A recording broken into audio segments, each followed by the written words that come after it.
Hello friends, welcome to the audio editorial of The Hindu of March 23rd, 2018.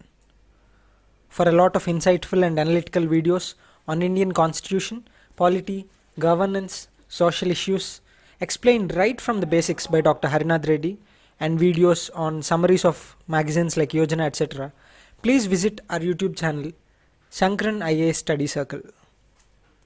If you are here on the YouTube channel, please subscribe to the channel and hit the bell icon to be notified every time we upload some helpful video for you.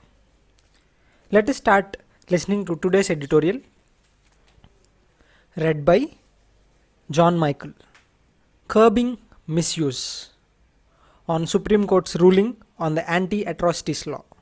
Protecting innocent persons is fine as long as the SC/ST Act is not defanged.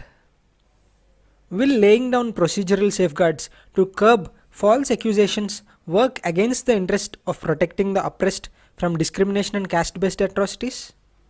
This is the salient question that arises from the Supreme Court verdict that has taken note of the perception that the Scheduled Castes and Scheduled Tribes Prevention of Atrocities Act 1989 is being rampantly misused to settle personal scores and harass adversaries.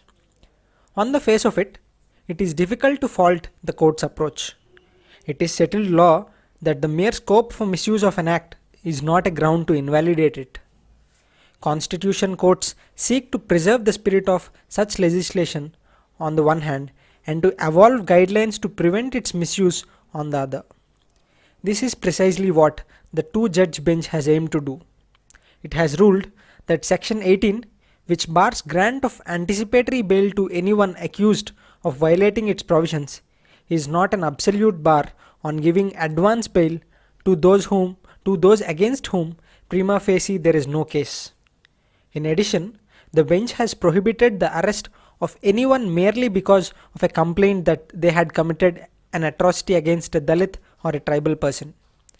In respect of public servants, no arrest should be made without the written permission of the official's appointing authority.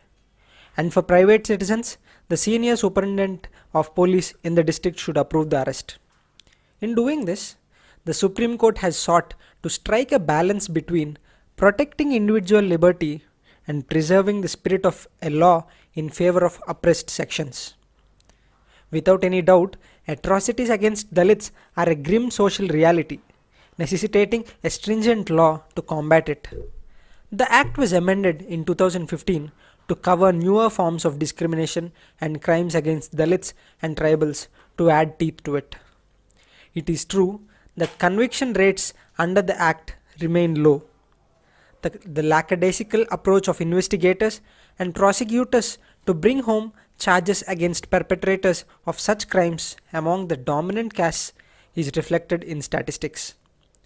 Even if courts are right in taking note of the tendency to misuse this law, society and lawmakers must be justifiably worried about the sort of messaging contained in their rulings and observations.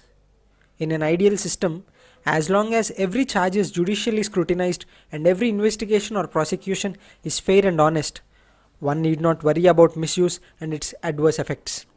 However, social realities are far from being ideal. It ought to concern us all, including the courts, that some laws designed to protect the weakest and most disempowered people do not lose their teeth. Words of caution and rules against misuse may be needed to grant relief to the innocent, but nothing should be done to defang the law itself. End of the editorial. Thank you for listening to audio editorial on our YouTube channel, Shankaran IAS Study Circle.